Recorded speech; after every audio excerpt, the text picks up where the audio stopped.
but it's defensive too. People of God find their own stronghold in it. Psalm 46, Luther's hymn. Mighty fortress is our God. Psalm 48. Why marvel at Jerusalem's power? Because of its strongholds, its towers. Count the towers thereof. Mark ye well her bulwarks. She may tell it to generations following.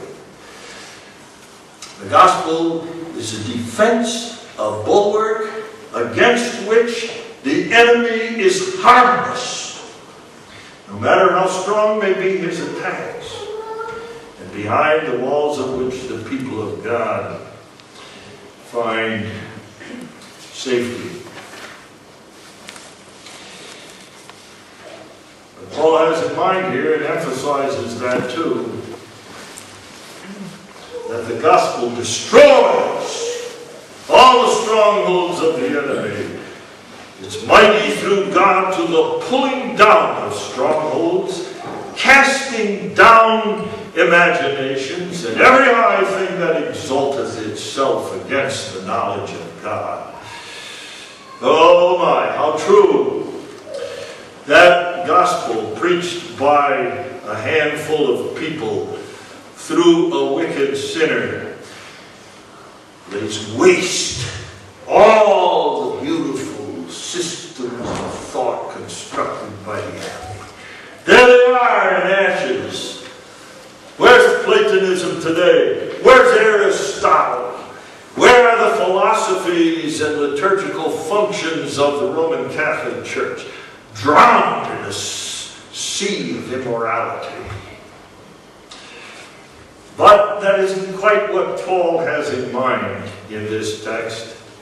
He says strongholds are pulled down and imaginations are cast down because through the gospel, through the preaching of the gospel, those who preach it and those who proclaim it, the church through its ministry, get inside the strongholds of the enemy. Nobody can stop that. Getting inside these strongholds of the enemy, the divine power that is locked up in the gospel seizes those who are captive to the imaginations of men and carries them away, and no power on earth can stop them. They may think they hide behind strong walls. The gospel delivers them.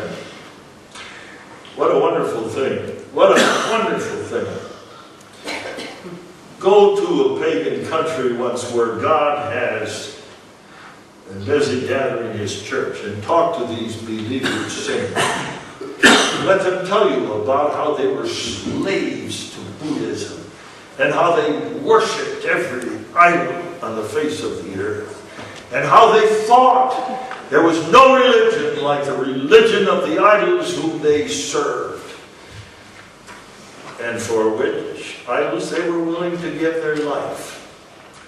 The gospel went into the stronghold of Buddhism and captured those for whom Christ died, and by its power brought them out and made them members of a church where the truth is confessed, where they sing praises to God, where they damn idols of every kind, where they're on their knees praying, where they're at the foot of the cross seeking forgiveness of sin.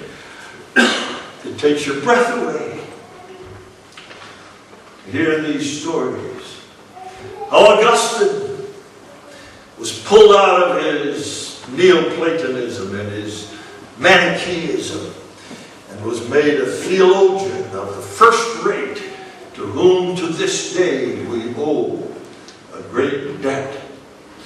All those poor Waldensians who hid from Rome in the valleys and caves of the Alps, who suffered untold tortures at the hand of the Roman Catholic Church, who when the Reformation dawned in Europe were the first to cast their lot with the Reformation and join those who preached the gospel. Think of Luther. Luther understood this.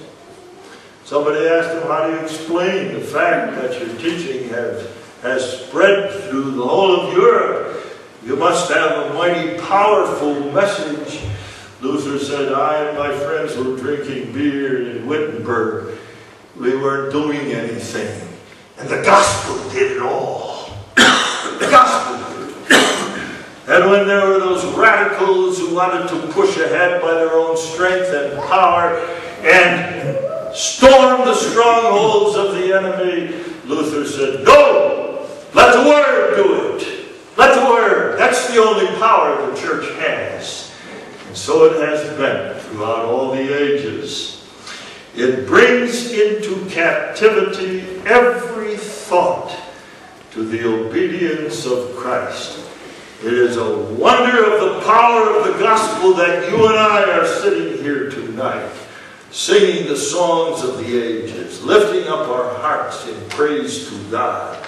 We were not so. We are not so by nature. We are slaves of the philosophical systems of the world in the midst of which we live.